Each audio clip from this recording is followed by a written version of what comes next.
ഓം ശാന്തി 12/2/2025. ബാബ ഇന്ന് പറഞ്ഞ ഇതാണ്: മധുരമായ കുട്ടികളെ, നിങ്ങൾ വളരെ വലിയ വജ്ര വ്യാപാരികളാണ്. നിങ്ങൾ അവിനാശി ജ്ഞാനരത്നങ്ങളാകുന്ന ആഭരണങ്ങൾ നൽകി എല്ലാവരെയും ധനവാന്മാരാക്കി മാറ്റണം. ചോദ്യം: തൻ്റെ ജീവിതത്തെ വജ്രസമാനമാക്കി മാറ്റുന്നതിനായി ഏതൊരു കാര്യത്തിലാണ് വളരെ ശ്രദ്ധ നൽകേണ്ടത്? ഉത്തരം: സംഘത്തിൻ്റെ കുട്ടികൾ നന്നായി മഴ പെയ്യിക്കുന്നവരുമായി വേണം കൂട്ടുകൂടാൻ. മഴ പെയ്യിക്കാത്തത് ആരാണോ അവരുമായി കൂട്ടുകൂടിയിട്ട് എന്തു പ്രയോജനമാണുള്ളത്? സംഘദോഷം വളരെയധികം ബാധിക്കുന്നുണ്ട്. ചിലരുടെ സംഘത്താൽ വജ്രസമാനമാകുന്നു, പിന്നെ ചിലരുടെ സംഘത്താൽ കല്ലായി മാറുന്നു. ആരാണോ ജ്ഞാനവാനായിട്ടുള്ളത് അവർ തീർച്ചയായും തനിക്ക് സമാനമാക്കി മാറ്റും. സംഘത്തിൽ നിന്നും സ്വയത്തെ സംരക്ഷിക്കും.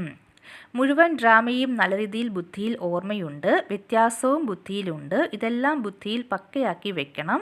സത്യയുഗത്തിൽ എല്ലാവരും ശ്രേഷ്ഠാചാരിയും നിർവികാരിയും പാവനവും ഒപ്പം ധനവാനുമായിരുന്നു. ഇപ്പോഴാണെങ്കിൽ ലോകം ഭ്രഷ്ടാചാരിയും വികാരിയും പതീതവും ഒപ്പം ദരിദ്രവുമാണ്. ഇപ്പോൾ നിങ്ങൾ കുട്ടികൾ സംഗമയുഗത്തിലാണ്. നിങ്ങൾ മറുകരയിലേക്ക് പോവുകയാണ്. ഒരു ഭാഗത്ത് മധുരമായ വെള്ളവും മറുഭാഗത്ത് ഉപ്പുവെള്ളവുമായിരിക്കും. നിങ്ങൾക്കറിയാം, സത്യയുഗത്തിൽ ലക്ഷ്മി നാരായണന്മാരുടെ രാജ്യമുണ്ടായിരുന്നു. പിന്നീട് ചക്രം കറങ്ങി ഇങ്ങനെയായി. ഇപ്പോൾ സംഗമയുഗമാണ്. കലിയുഗത്തിൻ്റെ അന്ത്യത്തിൽ എല്ലാവരും ദുഃഖികളാണ്. ഇതിനെ കാടെന്നാണ് വിളിക്കുന്നത്. സത്യയുഗത്തെ പൂന്തോട്ടം എന്നാണ് പറയുന്നത്. ഇപ്പോൾ നിങ്ങൾ മുള്ളിൽ നിന്നും പുഷ്പമായി മാറുകയാണ്. 84 ജന്മങ്ങളുടെ കഥ തികച്ചും സാധാരണമാണ്.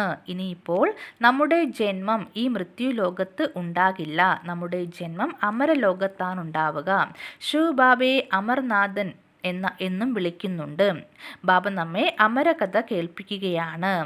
നിങ്ങൾ ബ്രാഹ്മണർക്കല്ലാതെ മറ്റാർക്കും ഈ ആത്മീയ ജ്ഞാനം ലഭിക്കുക സാധ്യമല്ല. നിങ്ങളെല്ലാവരും രത്നവ്യാപാരികളാണ്. ഈ അവിനാശിയായ ജ്ഞാനരത്നങ്ങളാണ് ആഭരണങ്ങൾ. ആരുടെ പക്കലാണോ നല്ല രത്നങ്ങളുള്ളത് അവർ ധനവാനാകും, മറ്റുള്ളവരെയും ആക്കി മാറ്റും. എല്ലാവരും നല്ല വജ്രവ്യാപാരികളായിരിക്കും എന്നല്ല, നല്ല വജ്രവ്യാപാരികളെ വലിയ സെൻറ്ററുകളിലേക്ക് അയക്കും. വലിയ ആളുകൾക്ക് നല്ല വജ്രങ്ങളാണ് നൽകാറുണ്ട്. വലിയ കടകളിൽ പ്രഗത്ഭരാണ് ഉണ്ടാവുക. ബാബയെയും രത്നാകരൻ, കച്ചവടക്കാരൻ എന്നെല്ലാം വിളിക്കാറുണ്ട്. ഈശ്വരൻ എല്ലാം കാണുന്നുണ്ട്, എല്ലാം ഭഗവാനാണ് ചെയ്യുന്നത് എന്ന് പറയുന്നത് അന്ധവിശ്വാസമാണ്.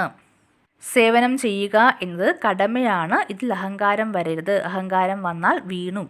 സേവനം ചെയ്തുകൊണ്ടേയിരിക്കൂ. ഇത് ആത്മീയ സേവനമാണ്, മറ്റെല്ലാം ഭൗതികമാണ്. ധാരണയ്ക്കുള്ള മുഖ്യ പോയിന്റ്.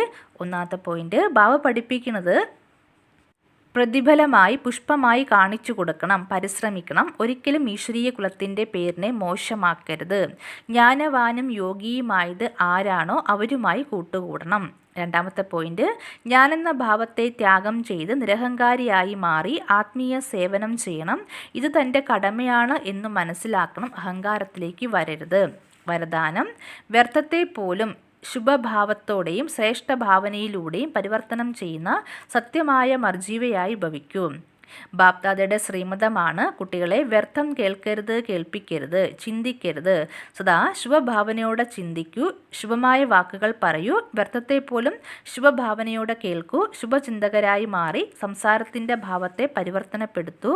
സദാ ഭാവത്തെയും ഭാവനയും ശ്രേഷ്ഠമാക്കി വയ്ക്കൂ. സ്വയത്തെയാണ് പരിവർത്തനപ്പെടുത്തേണ്ടത്, അല്ലാതെ അന്യരെയല്ല. സ്വപരിവർത്തനം അന്യരുടെയും പരിവർത്തനമാണ്. ഇക്കാര്യത്തിൽ ആദ്യം ഞാൻ. ഇങ്ങനെ മർജീവ ആകുന്നതിലാണ് ആനന്ദമുള്ളത്. ഇതിനെയാണ് മഹാബലി എന്ന് പറയുന്നത്. ഇതിനെ സന്തോഷത്തോടെ മരിക്കൂ. ഈ മരണം തന്നെയാണ് ജീവിതം. ഇതുതന്നെയാണ് സത്യമായ ജീവദാനം. സ്ലോഗൻ: സങ്കല്പങ്ങളുടെ ഏകാഗ്രത ശ്രേഷ്ഠ പരിവർത്തനത്തിൽ തീവ്രഗതി കൊണ്ടുവരൂ. അച്ഛ, ഓം ശാന്തി.